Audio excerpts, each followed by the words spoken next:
Welcome to the Call Dad podcast with your host, Call Dad CEO and visionary Matt Posda. And this week's guest, Call Dad's Director of Training, Katie Kriska. I appreciate you taking the time to join me.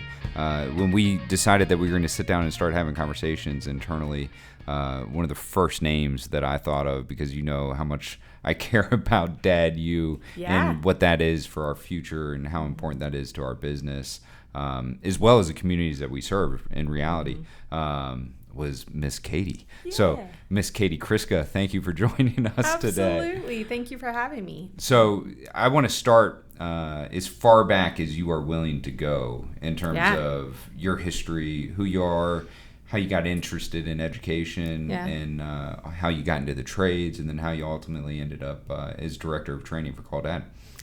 Yeah, so all the way back to my love of science and learning probably stems from Bill Nye the Science Guy when I was a toddler.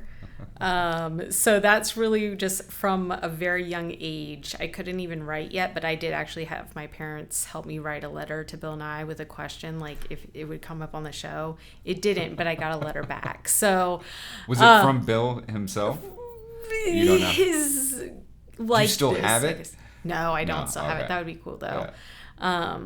So from a very, very young age, I've always had this inquisitive, curious kind of nature, and science in particular was always a subject that I enjoyed growing up and in class. You can just do so many fun things with science, and a lot of it impacts how the world around us functions, and so I just find it interesting to learn more about that. Did you have a lot of like science kits as a kid where you were doing the wiring things? I did. Okay, yeah. So my dad was actually an electrical engineer. Oh, that's and awesome. So I used to solder little circuits and stuff. So I actually do still have a Christmas ornament. We made a little LED Christmas tree, so it has little red LEDs on it that light up like ornaments, and it's in the shape of a pine tree, a Christmas tree. Yes. Still works? Yeah, it just new 9-volt battery in it every time. That is but awesome. Yeah, so we soldered that. My sister and I each have one. Did you find yourself as a kid taking stuff apart?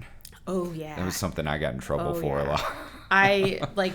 The vacuum's not working as well. Let me be the one to take apart the brush and clean it all out and be like, oh, where does this hose go? Yeah, I definitely was one of those kids. Yeah. So, and there's a lot of satisfaction when you learn something new or when you manage to get it back together. Yeah. Let's be honest, that's the real challenge, right? Yeah.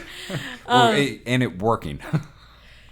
You know, for the most part, I think I was meticulous enough that I got most things working when they got back together. So, and hopefully better off than they were before. Generally, I didn't mess with things unless there was a present issue. So troubleshooting has always been in my nature too. I wanted to build a go-kart. Yeah. And my dad, every single thing that broke, let me inspect that to see if this could. So I had this big pile of stuff that was eventually going towards the go-kart. But anyway, yeah, those kind of hobbies, those can get dangerous for very organization fast. too. Yes. Dangerous for organization and wallets. I would just feel bad for my parents. Yeah.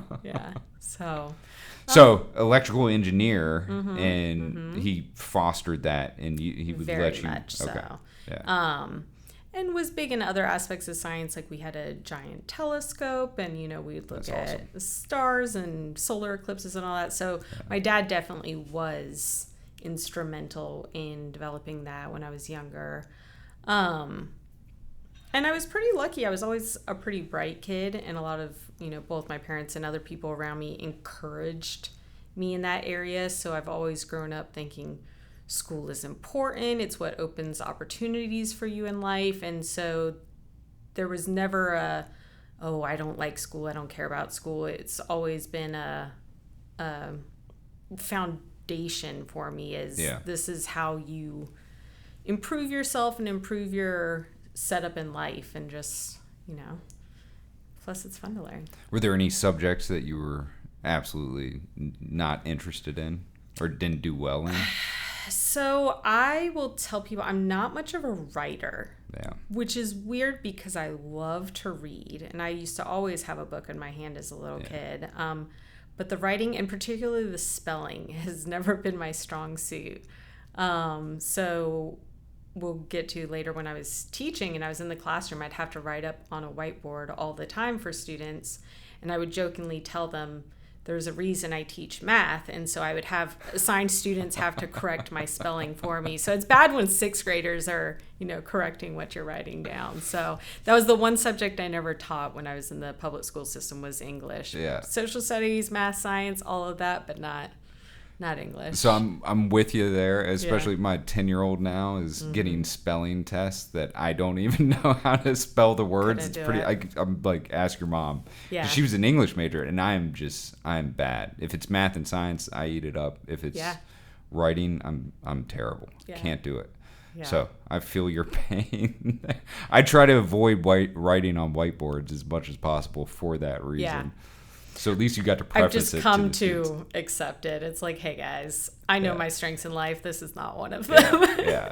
All right. Well, I can empathize with that. So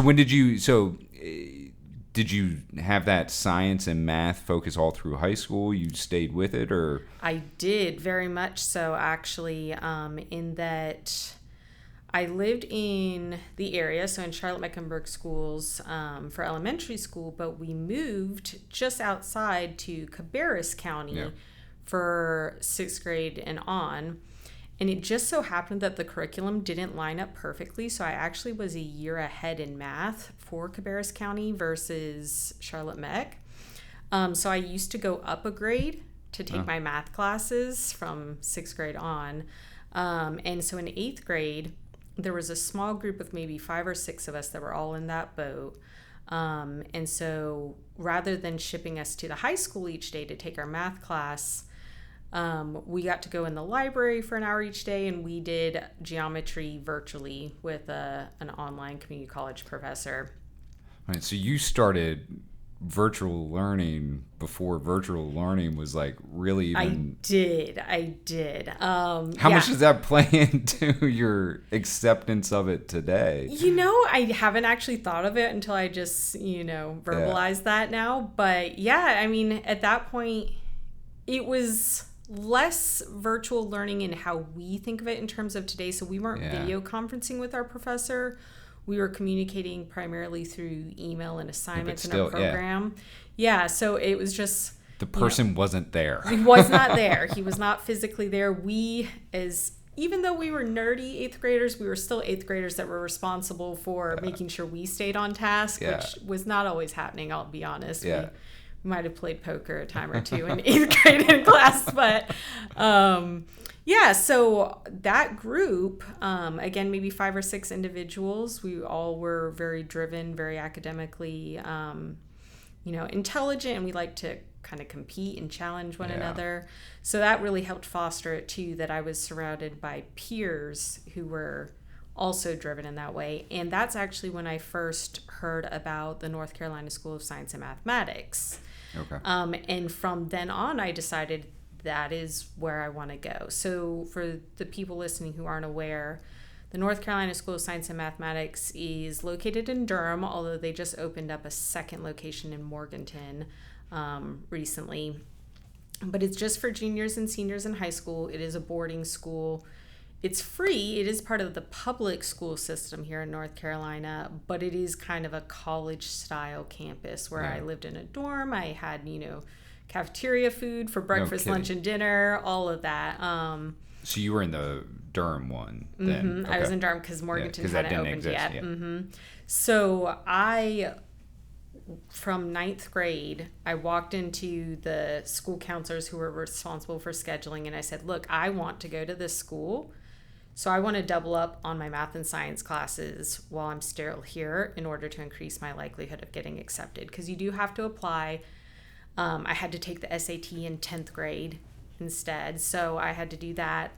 So that's part of their admission criteria. Yes. Wow. Yeah, so you take the SAT. I dropped one of my elective classes, so I used to do band, but I dropped one of my elective classes so that I could take an extra math and an extra science each year. Yeah. So whereas most people would say AP statistics is a senior slack off kind of math class. Yeah. I was taking that as a sophomore, again, just because I was trying to double up and get lots of credits. So I did end up getting accepted, and that's where I went for my junior and senior year. And so I had some of the best teachers and access to so many resources that most high schools don't have in terms of lab equipment and just knowledge and information that was being presented. So I had a really cool experience there. Was it small classes similar to that group dynamic where it was just... It is, yeah. So the school itself, oh gosh, my memory's awful, and that was longer ago than I'd like to admit. I think for both the junior and senior class, I think the total attendance numbers at the school were just over 600. Oh, wow. Okay. So about 300 per grade level. And so, yes, they had very small class sizes, and it was kind of an A-B format similar to college. So, like, I might have a class that's an hour Monday, Wednesday, Friday, and then Tuesday, Thursday, I might have a different class that's an hour and a half kind of thing. So you did very much get used to a college lifestyle, but 2 years early. Yeah, with dorms. I can't. Yeah, so I lived in a dorm.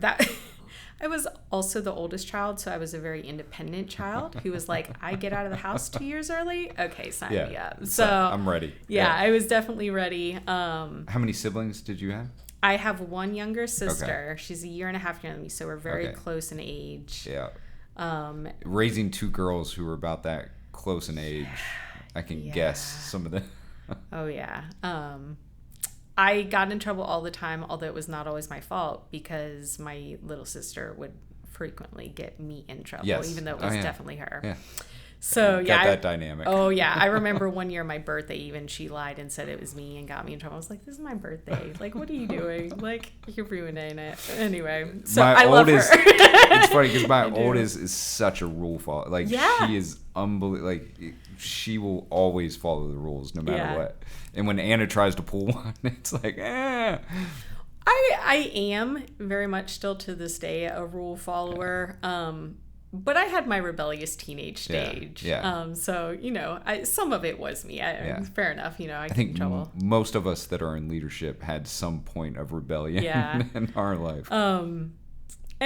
But again, I left fairly early and went to that school, and it was really nice. It definitely prepared me for college. I hate to say it because it's such a prestigious school, but I went to Chapel Hill, and I thought that was easy in comparison to the high school. Just that says anything. It's how rigorous the coursework was there, and just the competitive nature of all the students there. They don't do school rankings. I had been tied for second in my class when I left as a sophomore, and so I mean, was there anything you regretted about it? Was there ever a point that you were like, I wish I didn't do this, or I wish this was different? No, I definitely would do it over and over again. I can remember at times it seeming exhausting. Yeah. Because you never left school. Yeah. So it was like you didn't get to go home and have a break. It was literally I'd be walking through the halls in my school, and I'd see other students doing homework, or we'd be having conversations about the classroom. And so it was nonstop, full immersion. It was, So, I mean, again, fantastic experience, but it took a lot of effort to go through there. I could not have done that at that age. That's impressive. So, how did you pick Chapel Hill then? So I was very lucky. I was one of the last classes at the School of Science and Math where just graduating gave you a full tuition grant to any of the public North Carolina universities. So sadly, they did away with it while I was still at Chapel Hill, but I was grandfathered in. So now students that graduate, they can apply for scholarships, and grants as normal, but I didn't even have to apply for it. It's just guaranteed your acceptance, and, that whole admittance process and everything else kind of sets you apart in your caliber as a student. And so the decision was pretty easy for me. Do you go to Chapel Hill or do you go to State? Yeah. Because those are the top two public universities in our area. Don't let Todd hear you ask that question. Oh, he knows. And you know what? I congratulated him on State's recent victory over Duke. I was like, I don't care about the championship as long as you're beating Duke. Duke. We're on good terms. So go beat Duke. Yeah, go beat Duke. That's exactly what it is. And honestly, I mean, that's kind of how it worked with most of the graduates of my class. Is I'd probably say 1/4 of us went to NC State, 1/4 of us went to Chapel Hill, maybe a tiny amount went to Duke, and then others did decide to go further away from that triangle area, including some went to MIT and Princeton and some of those higher Ivy League schools and whatnot. I never was interested in that because financially, if I've got the money, full ride. No, I graduated with no student loans, which nowadays that's a huge thing. Even then, like, I appreciated it, but I don't think it fully hit me just how big a deal that was. So I was very lucky. That's how my dad was. You'd be stupid not to go to Virginia if you got in, because in-state tuition was dirt cheap back then. I think it still is in-state. Even if I didn't have the tuition grant, chances are I probably would have looked at Chapel Hill again, just because it's such a prestigious school. But the in-rate, it's fairly affordable for North Carolina students to attend. In comparison to a lot of the other universities for the value of education that you're getting. So both I went to Chapel Hill and my younger sister went to Chapel Hill. So she didn't follow me to science and math. She enjoyed becoming an only child and being fully spoiled at home. Those 2 years while I was gone. Yes, she's out of the house. It actually did change the dynamic quite a lot. But she had her own experiences, and that's great. Got to do her own thing and was very successful. One of my favorite stories that I always love to tell people about her, especially students, when she was in middle school, she actually got in-school detention because she was skipping her math class and was going to band. Oh, wow. And so that's got to be the first time in the history of that school that somebody got detention for going to band. She still has a plaque. Listen, that was a big ordeal. She got in-school suspension. Like, we were kids that did not get in trouble. And so now, when she went to Chapel Hill, she majored in mathematics, and she now has a very successful banking career and makes a lot of money with mathematics. So I love to tell people, hey, if you don't like math, it's okay. Just stick with it. You will get better at it. I just had that conversation the other day with my daughter. I was like, pick a career, and then I will get in an argument with you about how math is involved. It doesn't matter where you want to go. And it's my wife and I have this conversation. It's a frustration of mine in education today, because they spend so much time on English and so much time on English and writing and all that. And not that there's anything wrong with that. I don't want to. My wife, as I said, majored in English, so it's hard for me. But it's like no one cares about math performance. They just kick it to the side for some reason.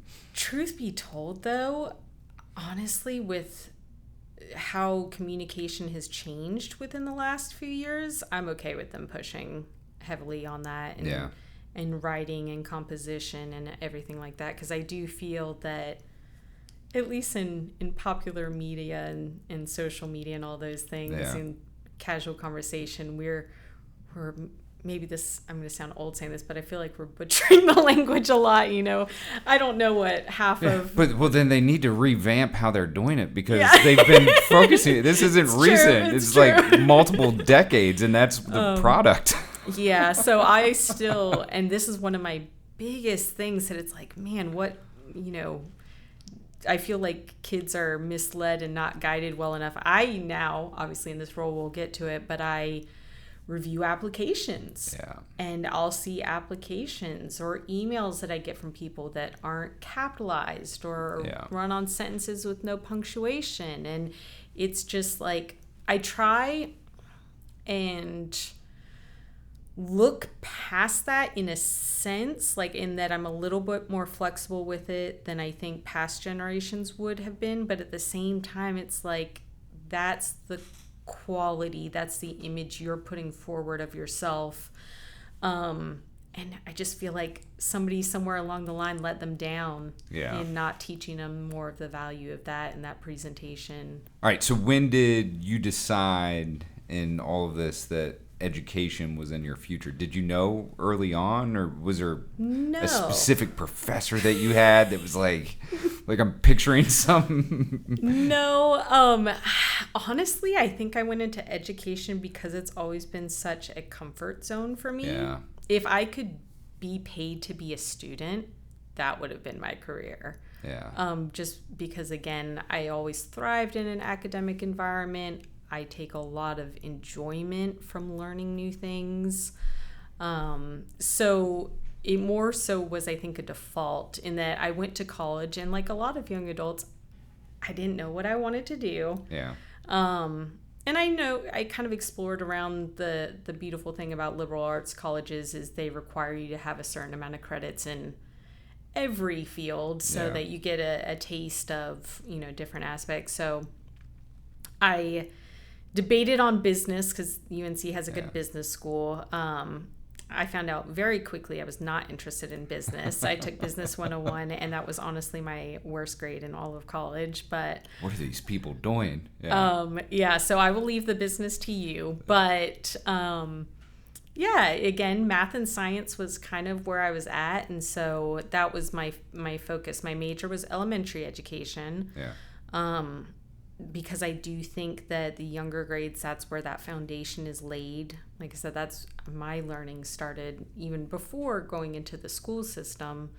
And really a lot of the joy for that. But also, too, I think seeing this, especially once I did get out into teaching, if you start falling behind in those younger grades, it's so hard to recover, and we just keep dragging them along, and they keep getting more and more torn apart the further they progress through school. So I wanted to work with the younger grades, but I found little kids, I don't know how to work with. So I have worked from kindergarten all the way up through to adults now teaching, and I can remember I was in a classroom and I was helping out, and I had been in a 5th grade classroom in the morning.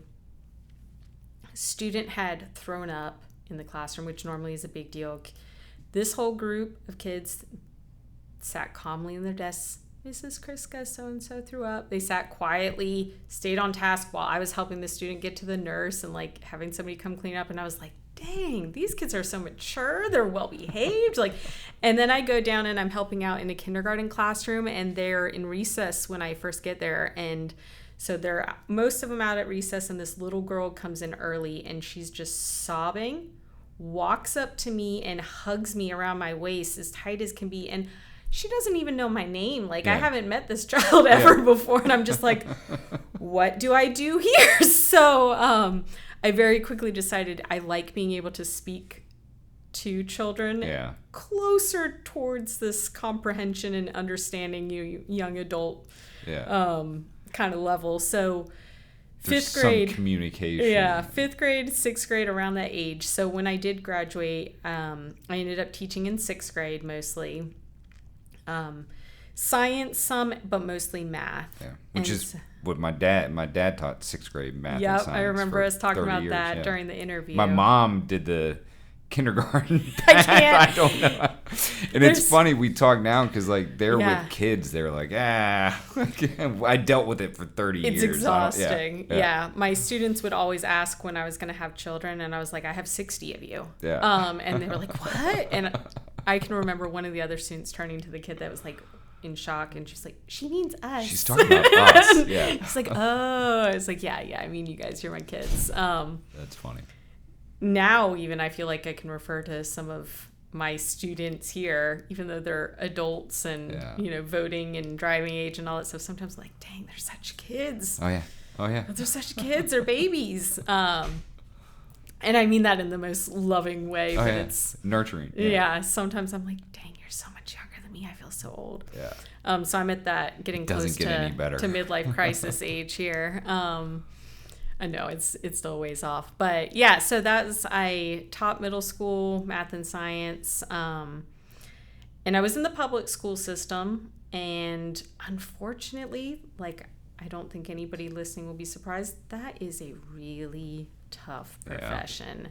Yeah. And it's not because of the students. Did I have some students who I wanted to, wrangle and shake and be like, get your act together? Of course, yeah. But they're still kids. Like, you have to have patience with them. And just what we're asking teachers to do as a country, as a society, is just too much. It really is. And the pay, I mean, I was getting pennies, essentially for the work, the hours I was putting into that. I was working evenings, weekends, grading students' work, things like I would have to always take work home. And I mean, you're responsible for the lives of 30 children that are in your classroom. And sometimes that's hard to manage. So for sure, it was a very stressful job. And I decided I was going to leave, and I wasn't sure what I wanted to do, wasn't sure how education as a major was going to translate into other careers. So what I did is I had a friend who left and went to a company who had a training program for becoming a mortgage loan processor.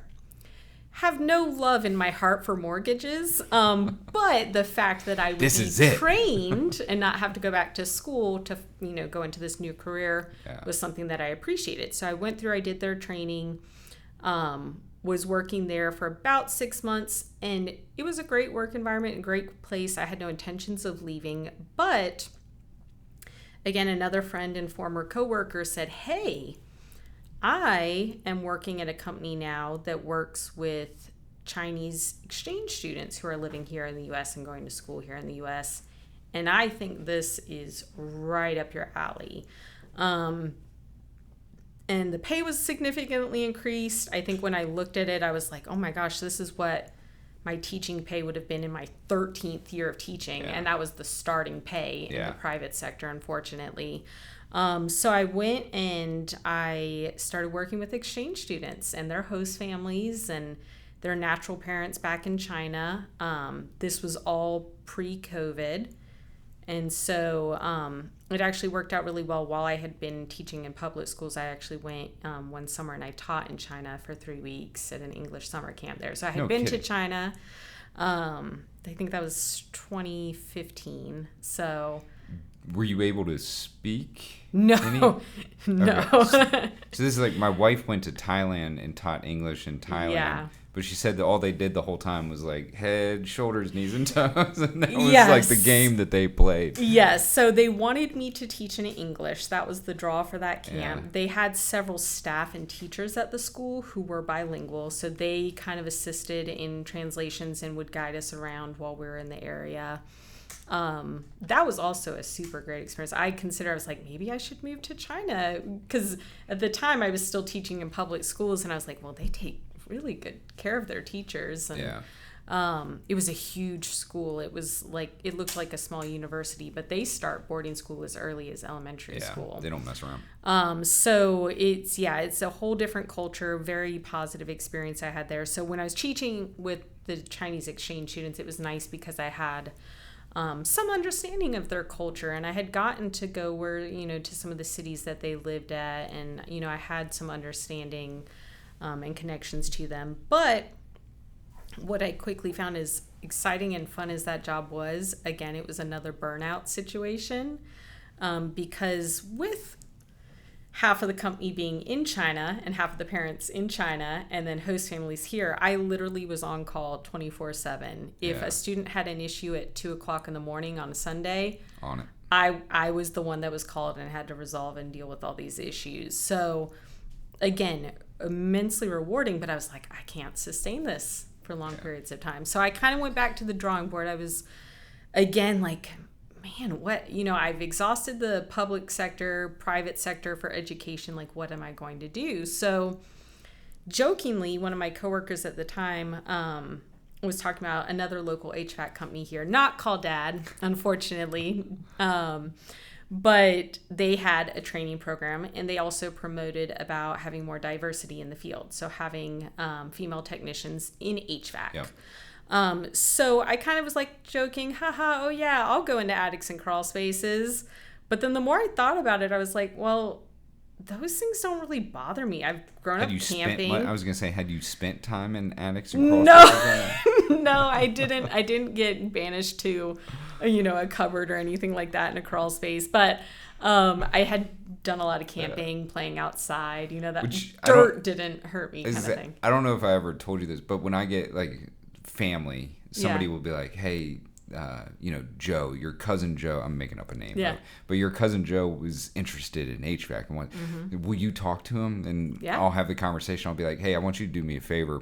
I want you to go in your crawl space. Do you have a crawl space in your home? Yeah. If you do, go in your crawl space this weekend. I want you to watch a movie down there. Yeah. And then I want you to call me on Monday and tell me if you're still interested. Yes. 9 out of 10 times, I'll never get a call back. Usually you just have to say the word crawl space and people reevaluate their opinion on it. I'm not scared of spiders. I'm not scared of snakes. In fact, if my fiance would let me, I would have a pet snake because I think they're so cool. So the dirt, bugs, all that never really was like... went through your head whenever it was brought. Well, it came up and I was like, I'm tough enough. Issue. I can handle that. That's nothing. I was a little nervous, being that we're in the South and the attics here get crazy hot. Yeah. I was a little nervous about whether or not I'd be able to tolerate that. But the more I thought about it, I was like, I do love math and science, and that's what HVAC is. Yeah. It's math and science. And emphasis, yes, it is. There's math in HVAC. So everybody who's like, oh man, I hate math in school, you still got to do it in the trades. So there is still math. It's a lot of science, but I was like, I like that. I like troubleshooting. I like puzzles and solving things. Escape rooms before COVID were totally my jam. I haven't really been much since, but I was like, maybe this would be something I'd be interested in. And the push now was like, okay, my generation when we got out of school was there's no jobs, nobody's paying as much. We had the housing crisis and all of that. So it's like economically before we were promised, again, I'm a millennial. Yeah. We were promised you go to college, you'll be set for life. Yeah. And that was less of a reality now.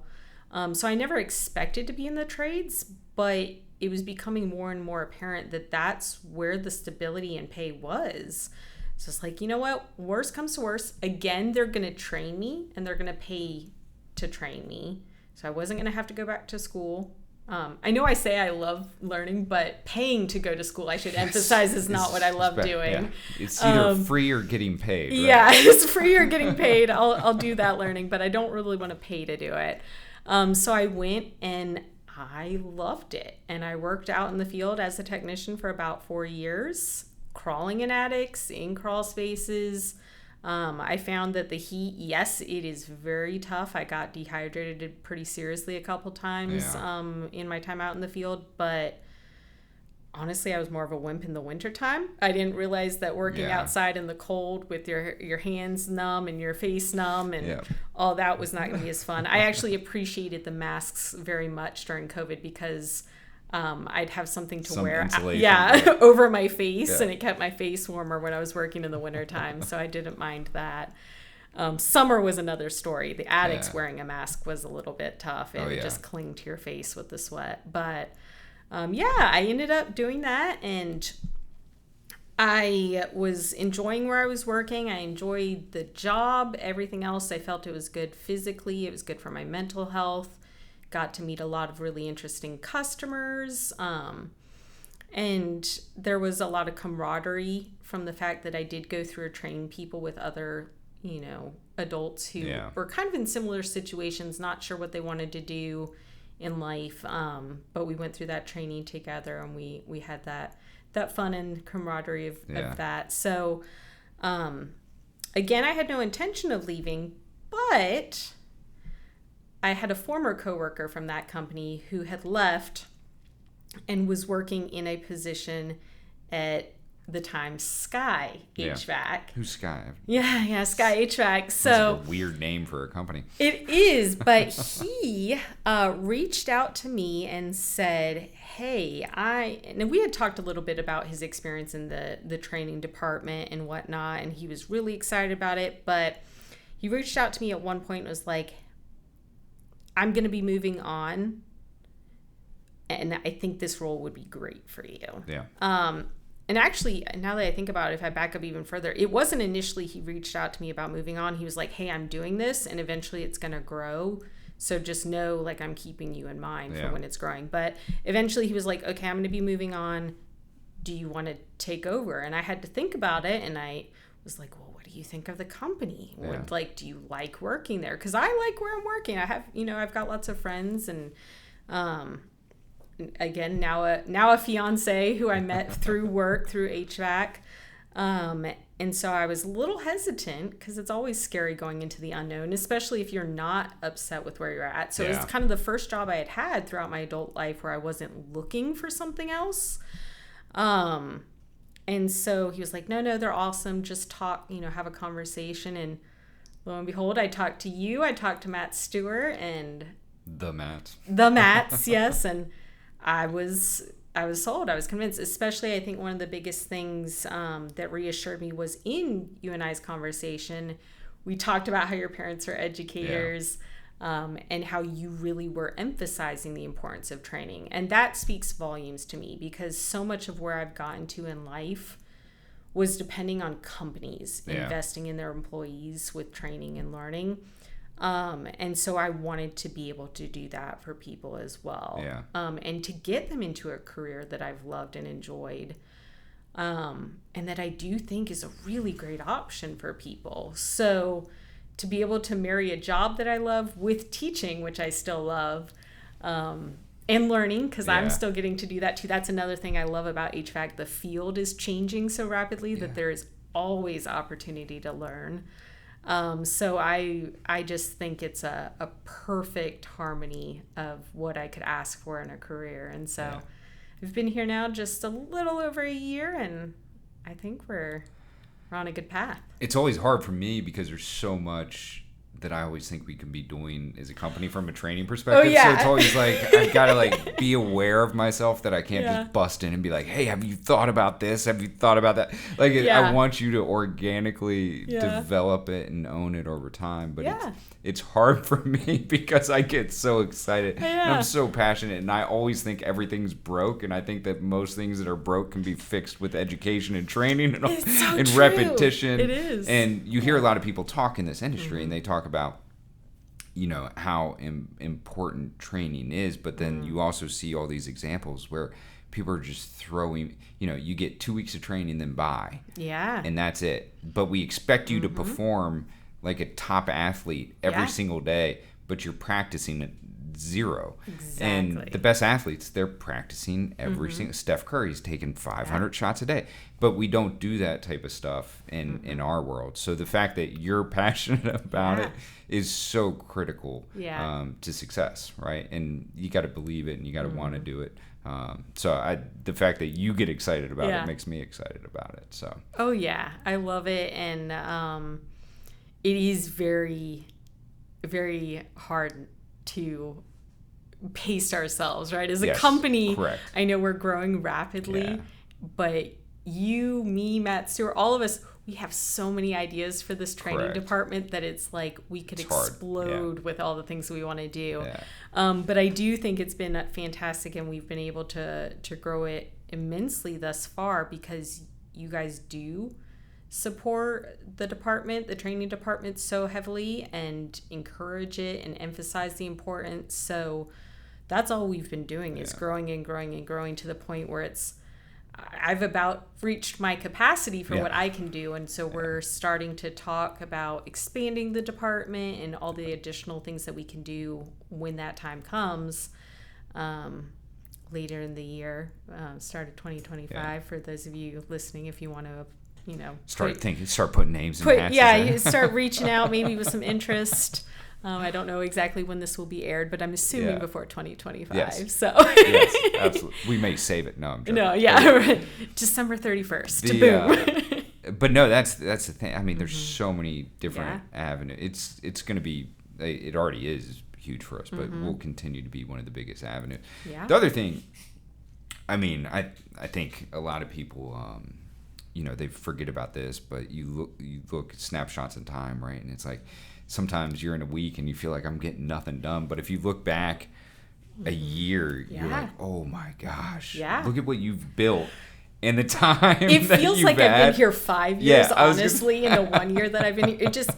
It feels so natural. Again, it's a good company, good support system. But what I'm doing is just like, if I could create a job for myself, this is what I'd want to do. And so, time is flying in actuality, just with how much we're getting to do. Let me ask you, and this is a question that I struggle with, and I've been thinking about a lot lately. Yeah. Especially as, I'm trying to become more vocal about this, at least in public, right?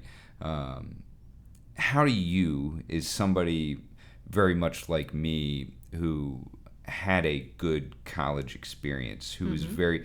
I was a little different in the fact that I took an accounting class in high school, and I was like, I know that I'm going... business. I know that I used college as that progression for me. I knew where I wanted to go, what I wanted to study, what I wanted to major in. That type of, the liberal arts stuff got in my way because I was like, I got to take. Knew, I was like, I have to take 18 credits because I want to do what I want, but I still have to do. So all of that packed into your and my experience. How do you balance and how do you view what you're doing today and where almost the world is, or maybe the U.S., whatever you want to look at it, is today, in the sense of you almost, the 4-year degree can get in the way sometimes. And it's not necessary. And a lot of times what has happened is it's almost looked down on, where if you don't have a 4-year degree, you're a failure, or if you don't have a 4-year degree, you're not successful, whatever it may be. Whenever we've got programs like this that don't require. Now, I'm not saying that there's nothing wrong with that. I'm not saying, again, I wouldn't be where I am if I didn't have that college education, but I also didn't need it. It just, for me and my path, it made the most sense. So how do you balance that dynamic of, you wouldn't be where you are today without your college education. But what you're doing doesn't require it, right?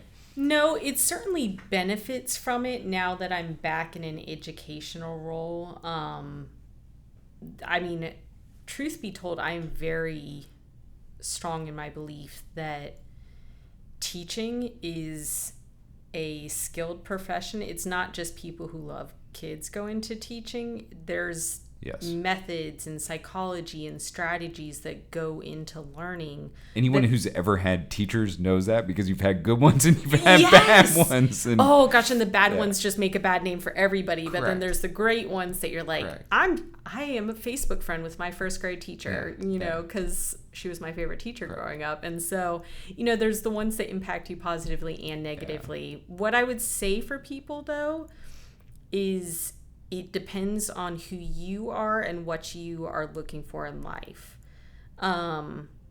Whereas for you knew in high school, this is my path. This is how I'm going to get there. College may still be the answer for some people in those cases. But do I think it's necessary? Absolutely not. In fact, sometimes I look at people who jump right out of high school and come into an apprenticeship program like ours, and I'm almost envious. Because they're getting started off on such a good foot in life, in that they've got a stable career that they can grow and develop, that's always going to be around, right? We're essential workers during, pandemics and things like that. Everybody needs their AC down here in the South. So they will call you when it's not working. We're always going to have a need. But then again, at the same time, they don't have those student loans. We pay all of our apprentices throughout training. So while they're sitting in classroom, that's a huge investment for a call dad. We are paying people who are not producing anything at the moment. When they're our first level of training is 8 weeks. Yeah. That's 2 months where we're just paying somebody to learn. Yeah. They aren't giving us anything in return. Now, we're hoping that they will moving forward in the future, but still, that's a lot to kind of put up front towards developing people. And so I think that, young adults who get into a company like that right away out of school are just so lucky. Yeah. And it's hard to almost make them appreciate it if they haven't gone, the opposite route. But yeah, I went to college, still ended up in the trades. I was a tradeswoman, HVAC out in the field. But, now I've kind of managed to merge both. It's so funny. I see the value in both. Yeah, it's funny you said it, because I heard somebody talking about that. I can't remember who it was. Probably like Mike Rowe or somebody. Like, we've got it wrong. Like, what you should do is learn a trade first and then go to college if you want. Yeah. That way you've got a solid foundation skill set. You could go anywhere in the world. Well, most places in the world and have security. Yeah. And then you follow, or if that's not what your passion is, you follow something. Yeah. But a lot of times it's taking your passion with you, and that whole It dynamic. is. So, And I'd say if you're somebody who, like, say maybe you're in high school or you have a family member who's in high school and they don't know what they want to do, yeah, it's okay to not decide right away and to jump around. To me, and the biggest advice I've taken away from my career and its development is look for companies that invest in education. Yeah. Again, most of the job switches that I've made, the deciding factor to go to that company was, are they investing in my learning? Yeah. Are they going to train me? And the really cool thing about here, not only are we doing that at the beginning, but we're continuing education for even professionals who have been in this trade for 20, 30 years. There's always something new to learn. So to me, it's, if you don't know what you want to do, that's fine, but make sure you position yourself in a way that you can always grow and continue to learn and grow. Yeah. I mean, we made a darn pillar of it. We did, yeah. It's why it's that important to us. It is. And it blows my mind, because people early on when I was learning this trade, you come across somebody who's been in it for 50 years and they're seeing stuff that they've never seen before. And it's like, there's never a point of not learning. There's always a weird one-off that you learn once and then you're like, well, I'll never see that again. Okay. It's in my back pocket, but who knows when that'll come up. Yeah. So it's very interesting. We'll put that one in the bank. Yeah. All right. Well, look, you know this. I appreciate everything that you're doing here. I think the vision that you have and the passion that you have, I'm so excited to see where this department continues to go, especially in the near future, because this is the creation portion. Oh, yeah. Any final thoughts? Anything you want to add, or anything I didn't ask? Just in kind of background and dad you or any of that stuff? I mean, obviously, this is the place to be. So if you are somewhere in your life where you're unsure of, Call Dad is definitely where it's at. But I guess tacking on to my advice of go somewhere that's going to support your learning, at the same time, don't be afraid to fail. Try something you're not sure of. I had never considered HVAC, kind of laughed at it initially, and then it ended up being the best thing for me. So don't be afraid to go a little outside your comfort zone. Yeah. I love that. I don't think I can beat that. So there she is, folks. Miss Katie Krista, Call Dad, Director of Training. So thank you for joining us today. Thanks, love having Matt. you on the team, and glad you were able to join us today. So thank you. Appreciate it. Thank Awesome. you. We'll talk to you soon.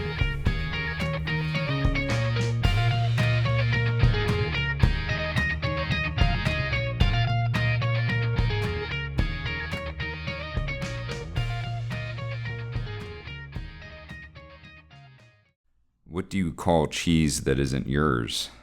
Nacho cheese. Got it. I knew that one. What is a cat's favorite vegetable? I don't know. Asparagus. Ooh, that's a good one. Why did the dog fail his driving test? I don't know. He couldn't parallel bark. See, they don't have to be good, and I'm still going to enjoy them. Most of them are really bad. Did you hear about the cheesemaker who bragged about his cows? No. He really milked it. I thought that was going to be a Brie one. What vegetable can work as a sports announcer? I don't know. A commentator. Tater. Tater. Tater. Come on, potatoes? Taters? Yep. But they're a starch, not a vegetable. So the nerd in me was like, well, that's not really accurate, but, It's like koala bears. Yeah, not bears, but they are scary if they're wet. All right, fire away. One more. Last one. More. What did the cheese detective say when he found a clue? It's got to be a Brie one. It's not a Brie one, but another type of cheese. I don't know. This is most Swiss-spicious. Oh, yeah. I should have gone with Swiss. I should have known.